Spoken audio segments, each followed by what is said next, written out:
Sir మీ ప్రయాణంలో మీరు ఇంత భావుకులు ఇది ఉండబట్టుకోలేక అడుగుతున్నా మీకు ఎందుకు బ్యాగులు ఇష్టం అని ఎలా అడిగితే అడుగుతారు మీ స్త్రీలతో మీ సంబంధాలు ఎలా ఉండేవి చిత్ర పరిశ్రమలో నేను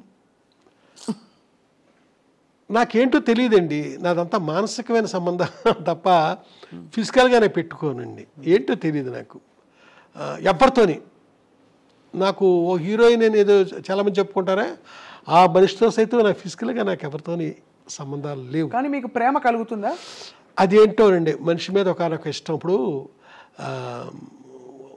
సినిమాలో ఉదాహరించడం చాలా పెద్ద ఇదిగా ఉంటుంది బాగోదు మానసికంగా నేను ఇష్టపడడం తప్ప ఇదేం చేయను ఓసారి ఒక ఇన్సిడెంట్ జరిగిందండి బ్యాంకాక్ వెళ్ళామండి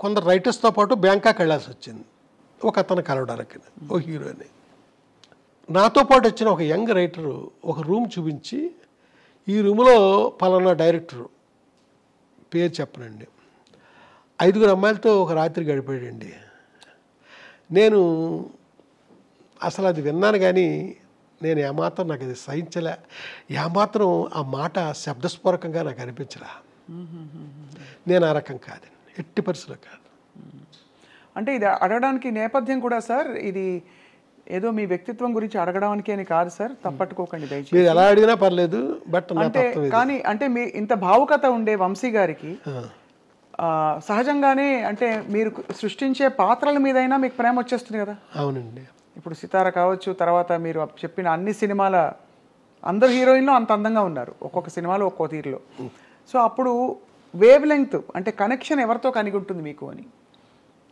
అప్పట్లో మీరు అన్నట్టుగా ఒక హీరోయిన్తో ఎక్కువ మీ పేరుని జోడించారు కానీ ఇంకా నేను ఇంకెవరితోనే నాకు అలాంటి లేదు ఇప్పుడు వాణి విశ్వనాథ్ ఉంది 2 సినిమాలు చేశాను నేను అంతే అంతవరకే శోభన నాకు చాలా అద్భుతమైన వ్యక్తిత్వం ఇది కలిగిన మనిషి అంతే అంతవరకే ఇలాగ ఏ హీరోయిన్ తీసుకోండి అంతవరకే అంత మించి మానసికంగా కూడా ఇంకా నేను ఇంకొక మనిషి జోలికి నేను వెళ్ళలేదండి ఎళ్ళబుద్ధిలే ఇక్కడ ఒక మనిషిని మర్చిపోతే ఎడుదేమో అప్పటికి ఎప్పటికీ మర్చిపోకుండా ఉండడం అలాగే మనసులో ఉండిపోయారు అంతే అంతవరకే మళ్ళా ఇంకొక అడుగు ముందుకి కూడా వేయనండి నేను సార్ ఇలాంటి ప్రేమ వంశీ గారికి కలిగినా ఎవరికి కలిగినా నాకైనా ఆయనకైనా మనిషి లేకపోవడం బాధ ఉంటుంది కదా సార్ ఆ బాధను ఎలా సమాధానపరుచుకుంటారు ఏమని చెప్పుకుంటారు మీకు మీరు ఈ మనిషి నాకు ఇష్టం ఈ మనిషి నాతో లేరు ఏమండి ఇది ఒకటి చెప్తానండి నిన్న ఒక ఫోటో చూశానండి ఆ ఫోటో ఎవరిదంటే జమున్ గారిది నేను డైలీ శుభోదయాలు పెడుతుంటారండి అవును ఫేస్బుక్లో కాదు మామూలుగా పంపించేవాడిని మీలాంటి ఫ్రెండ్స్కి మీకు కూడా పంపిస్తాను అలాగే కొంతమందికే పంపించేటప్పుడు ఇప్పుడు మా వర్మ చిరంజీవి వర్మ అని అతను అంటే ఇప్పుడు నా తాలూకు యూట్యూబ్ ఛానల్ అంతా చూసేది అతను ఫేస్బుక్లో కూడా పెట్టేస్తున్నాడు ఈ శుభోదయాలు అయితే నిన్న జమున్ గారు లేకపోయినా ఆ మోగ మనసులో గౌరీ నా గుండెల్లోనే ఉంది అనేదో రాశానండి అన్న ఆ శుభోదయం అనగరేపట్లో వస్తుంది సార్ ఫేస్బుక్లో మీరు పెడుతున్న అంటే మీరు పంపిస్తున్న శుభోదయాలు ఫేస్బుక్లోకి వస్తున్నాయి అందులో సరే జమున గారిది పెట్టడం ఒక ఎత్తు అయితే ఒక రొట్టె ముక్కలు అమ్ముకునే ఒక ఫోటో పెట్టి అక్కడ తమిళంలో ఒక ఏదో రాసి ఉంటే దానికి అంత స్పందన రావడం ఏంటి వీళ్ళు మళ్ళీ మా పసలపూడి రావాలి అని చెప్పి వచ్చే రామారావు అని మీరు రాశారేంటి అనే ఒక ప్రశ్నకి ఏం చెప్తారు సార్ ఏమైందంటేనండి చాలామంది వేరే విధంగా రియాక్ట్ అయ్యారండి మీ పసలపూడిలో ఆ రామారావు అనేవాడు బిస్కెట్లు అమ్ముతాడని రాశావు చూస్తే అది తమిళ అక్షరాలు రాసిన తమిళనాడు ఫోటో అది ఏంటిది అని ఇలాగా అడిగారండి నేను చెప్పేది ఏంటంటే నా చైల్డ్హుడ్లో నేను నిక్కర్లు వేసుకుని తిరిగే రోజుల్లో రామచంద్రపురం నుంచి మాకు పక్కనే ఉన్న 2 కిలోమీటర్స్ దూరంలో ఉన్న రామచంద్రపురం నుంచి నిక్కరో చొక్కా వేసుకుని రామారావు అనే ఒక అతను వచ్చేవాడు వచ్చి మా ఊర్లో ఆ రొట్టి బిస్కెట్లు అమ్మేవాడు ఆ అమ్మినప్పుడు చూడండి కొన్ని బిస్కెట్లు ఇరిగిపోతాయి ముక్కల కింద. మాలాంటి పిల్లల్ని పిలిచి అందరికీ పంచిపెట్టేవాడు అతను. ఆడ పెడతాడేసి పరిగెట్టుకుంటూ వెళ్ళేవాళ్ళం మేము. ఈ ఫోటో చూసిన నాకు, ఈ తమిళ అతను ఫోటో చూసిన నాకు ఆనాటి రామారావు గుర్తొచ్చాడండి. గుర్తొచ్చి నేను అలా పెట్టాను. అలా రామారావు గుర్తొచ్చాడు నాకు. అలాగా నేను రాయడం జరగలేదు. దాంతో ఈ తమిళ ఫోటో పెట్టి మా పసరపొడిచిన రామారావు అని రాస్తావా అనేసి కొంతమంది కొంచెం కాంట్రవర్షియల్గా ప్రవర్తించారు. నా ఉద్దేశం, నా బాల్యంలో నేను అప్పుడు చూసిన రామారావు నాకు ఇప్పుడు గుర్తొచ్చాడు అని నేను ఆ వాక్యం నిర్మాణం చూసారా, అది సరిగ్గా జరగలేదు. అది అంటే మీ కవి హృదయం వాళ్ళకి అర్థం కాలేదు. కవి హృదయం అంటే ఇక్కడ కవి హృదయం కాదండి, నా స్పష్టత లేదు నేను చెప్పిన దాంట్లో. ఇది ఆనాడు నాకు ఆ రామారావు గుర్తొచ్చాడు ఇతను చూశాక అంటే పాపం ఎవరో మాట్లాడరు. అవునవును. నేను రాసిన దాంట్లో ఆ స్పష్టత లేకపోవడం వల్ల జనం నన్ను అపార్థం చేసుకున్నారు. ఈ ఫేస్బుక్ సాధ్యమైనంతగా నేను కరెక్ట్గా అన్వయించేలాగే నేను చెప్తానండి. శుభోదయం ఏది పెట్టనియండి, నా జీవితానికి అది అన్వయించినప్పుడే నేను దాన్ని తీసుకుంటాను తప్ప పొరపాటుని, లేకపోతే పలానా స్వప్న లైఫ్లో ఇలాగా అది కూడా నేను చెప్తాను, పలానా రామారావు రాజుబాబు అలాగా అని చెప్తానండి. ఇక్కడ మట్టికి అలా జరిగింది. వివరణ ఇవ్వకపోవడం, వివరణ ఇవ్వలేదు తప్ప ఇంకేం కాదు. ఎప్పుడంటే ఇంత వయసులోనండి, చిన్నప్పుడు ఇదంతా జరిగింది. గొప్ప జ్ఞాపకాలంటే మీకు చాలా ఇష్టం కదా సార్?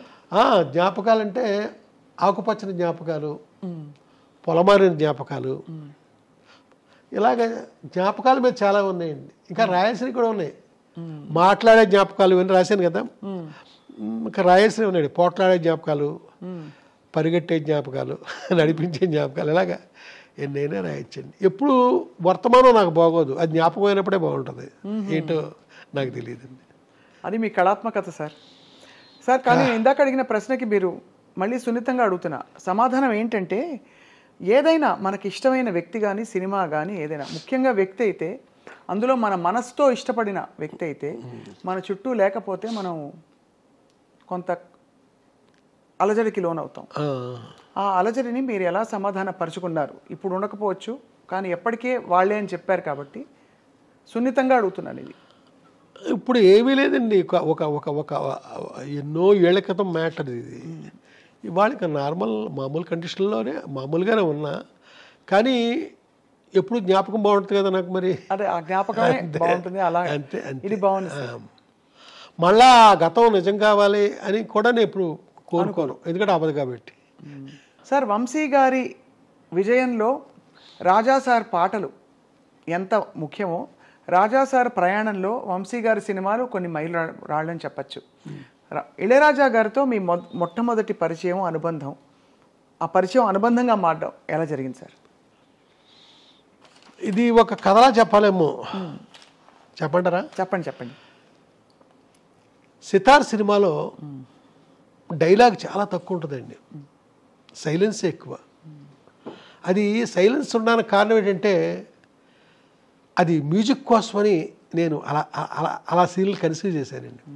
సితార్కి రామనాయుడు గారి థియేటర్లో నేను మాట్లాడేది మద్రాసు గురించి, చెన్నై గురించి. రామనాయుడు గారి థియేటర్లో సితార డబుల్ పాజిటివ్ ప్రొజెక్షన్ వేసేవండి ఆ నైట్.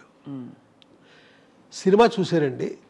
ఏడు నాగేశ్వరరావు గారి ఫ్యామిలీ మొత్తం యూనిట్లో జనం మొత్తం అంతా దాదాపు 100-150 మంది చూశారండి. ఎక్కడా డైలాగ్ లేదు, కామెడీ లేదు, ప్రతి ఒక్కరికి కూడా విపరీతంగా బోరు కొట్టేసిందండి. నాగేశ్వరరావు గారు అయితే శంకరాభరణం లాంటి ఒక కావ్యం తీసిన నిర్మాతని పొరపాటుని కుర్రగాడికి సినిమా ఇచ్చి ఎంత తప్పు చేశాను నేను అని ఆయన అంత దారుణంగా ఫీల్ అవ్వడం జరిగిందండి. చాలా క్రైమ్ చేశాను నేను, ఎంత తప్పు అయింది అనేసి. అలాగా రాత్రి నాకు ఇంకా నిద్ర పట్టలేదండి. అప్పుడు స్మోక్ చేసేవాడు, తెక్కాల్చేసాను సిగరెట్లా. అప్పుడెప్పుడో, ఇప్పుడు ఏమీ లేదు, చాలా ఏళ్ళు అయింది, 25 ఏళ్ళు అయింది, 30 ఏళ్ళు అయింది మానేసి. చాలా డిప్రెషన్కి వెళ్ళిపోయానండి, ఏం చేయాలి అని. నెక్స్ట్ డే ఇళయరాజా గారు చూస్తున్నారు, ఆర్ఆర్ కోసం ముందు ఆయన చూస్తారు సినిమా. చూశాక ఇన్ఛార్జికి చెప్తారు స్పెషల్గా ఇన్స్ట్రుమెంట్లు రావాలి అంటే 1 బ్యాండ్ కాదు 3 బ్యాండ్లు కావాలి ఇలాంటివి అప్పుడు చెప్తారు 2 ఫ్లూట్లు ఇలాగే చెప్తారండి సరోద్దు చెప్పు షహానాయ్ పిలు ఇలాగా చెప్తారండి ప్రొజెక్షన్ నుంచి బయటకు వచ్చాక ఆ మధ్యాహ్నం మళ్ళీ డి రామానాయుడు గారి స్టూడియోలోనే అదే థియేటర్లోనే చెన్నైలో ప్రొజెక్షన్ ఇళయరాజా గారు చూస్తున్నారండి ఆయన చూస్తున్నారండి సైలెన్స్ అది మామూలుగా వెళ్తుంది ఇంటర్వెల్ అయ్యాక డైరెక్టర్ ఎక్కడా అన్నాడు ఆయన అనేసరికి ఏడిది నాగేశ్వరరావు ఎక్కడెక్కడ ఉంటాడులేండి ఏంటి ఇలా రాయ్యా అక్కడికి ఉన్నాను మూల వచ్చి అతను పక్కన కూర్చోబెట్టుకున్నాడు నన్ను మొత్తం సినిమా చూశాక ఎన్నాళ్ళకి నేను అద్భుతంగా పనిచేయడానికి ఒక సినిమా దొరికింది నాకు చెప్తాను దీనిపైన రేపటి నుంచి అని కారికి వెళ్ళిపోయాడండి